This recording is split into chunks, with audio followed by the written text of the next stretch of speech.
कहानी एक छोटे से गांव से शुरू होती है, जहां एक गरीब लड़का रमेश अपने परिवार के साथ एक छोटी सी झोपड़ी में रहता है।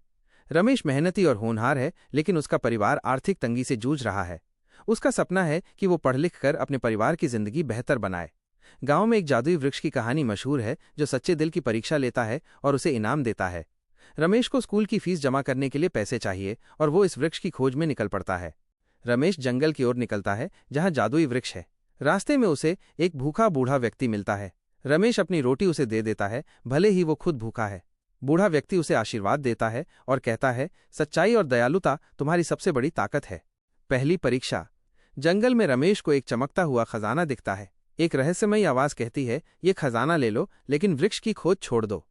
रमेश खजाने को छूने ही वाला होता है, लेकिन उसे अपने परिवार और अपने सपने याद आते हैं। वह खजाने को ठुकरा देता है और आगे बढ़ता है। खजाना गायब हो जाता है और एक चमकदार तितली उसका मार्गदर्शन करने लगती है। दूसरी परीक्षा। रमेश एक गहरी खाई के पास पहुंचता है, जहां एक डरावना सायन उसे रोकता है। सायन कहता है, मुझे हराओ, तभी आगे बढ़। लेकिन वो अपनी बुद्धि का इस्तेमाल करता है। वो सायन से कहता है, तुम्हारी ताकत डराने में है, लेकिन मेरा साहस मेरे दिल में है। उसकी हिम्मत देखकर सायन हट जाता है और रमेश को एक जादुई छड़ी मिलती है। तीसरी परीक्षा। रमेश जादुई वृक्ष तक पहुंचता है।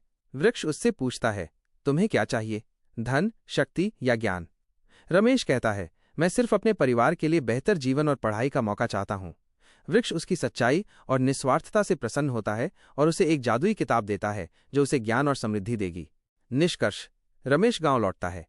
जादुई किताब की मदद से वो न केवल अपनी पढ़ाई पूरी करता है, बल्कि अपने गांव के लिए एक स्कूल खोलता है, जहां गरीब बच्चे मुफ्त में पढ़ सकते हैं। गांव वाले उसे गरीब का हीरा कहने लगते हैं।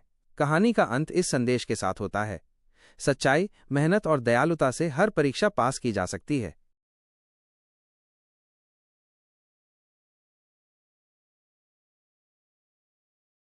यहाँ एक डरावना सायन उसे रोकता है। सायन कहता है, मुझे हराओ, तभी आगे बढ़। लेकिन वो अपनी बुद्धि का इस्तेमाल करता है।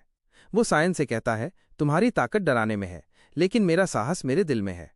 उसकी हिम्मत देखकर सायन हट जाता है और रमेश को एक जादुई छड़ी मिलती है। तीसरी परीक्षा।